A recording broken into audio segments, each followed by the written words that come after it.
Hello! இன்னைக்கு பார்த்தீங்கன்னா, நானும் என் ஃப்ரெண்டும் ஃப்ரூட்ஸ் வாங்கி சாப்பிட்டோம். அப்படியே வந்து சன்லைட் பார்த்துக்கிட்டே வாக் பண்ணிட்டுருந்தோம். உண்மையாவே சொல்றேன், சன்லைட் சூப்பரா இருந்துச்சுங்க.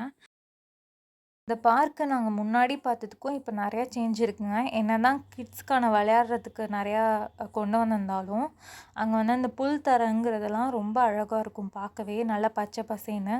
இப்ப பாருங்க எப்படி பண்ணி வச்சிருக்காங்க. இது எதனால இப்படி ஆயிருக்குன்னு தான் தெரியல. அங்க வந்து பார்த்தீங்கன்னா, பெஞ்சே எதுவுமே நல்லாவே இல்ல.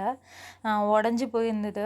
பட் ஆனா என்ன, இந்த பில்டிங்லாம் பார்க்கும்போது கொஞ்சம் நல்லா இருந்துச்சு. பக்கத்திலேயே பார்த்தீங்கன்னா, ஃபேன்சி ஸ்டோர் தான் இருக்கு. இங்க நெறைய டிசைன் டிசைனா பேங்கிள்ன்னு சொல்லலாம், காப்புன்னும் சொல்லலாம்.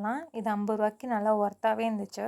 நான் ஒண்ணு வாங்கியிருந்தேங்க. அதுக்கப்புறம் கீ செயின்ஸ்லாம் பார்த்தீங்கன்னா, நல்லா கலர்ஃபுல்லா டிசைன் டிசைனா இருந்துச்சு. வேலண்டைன்ஸ் டே வரனால கப்பிள்ஸ்க்கான கீ செயின்ஸும் அங்க இருந்துச்சு. பார்க்கவே அவ்வளோ க்யூட்டா இருந்ததுங்க. அதுக்கப்புறம் பார்த்தீங்கன்னா, என்னோட காளான் கடை ஸ்பாட்டுன்னே சொல்லலாம். இங்க நான் காளான் எப்பவுமே வாங்கி சாப்பிடுவேன். அதனால இன்னைக்கும் வாங்கி சாப்பிட்டேன். அதுக்கப்புறம் பார்த்தீங்கன்னா, கோவில் போலான்னு சொல்லிட்டு எங்க வீடு சைடு உள்ள கோவிலுக்கு தான் போயிருந்தேங்க.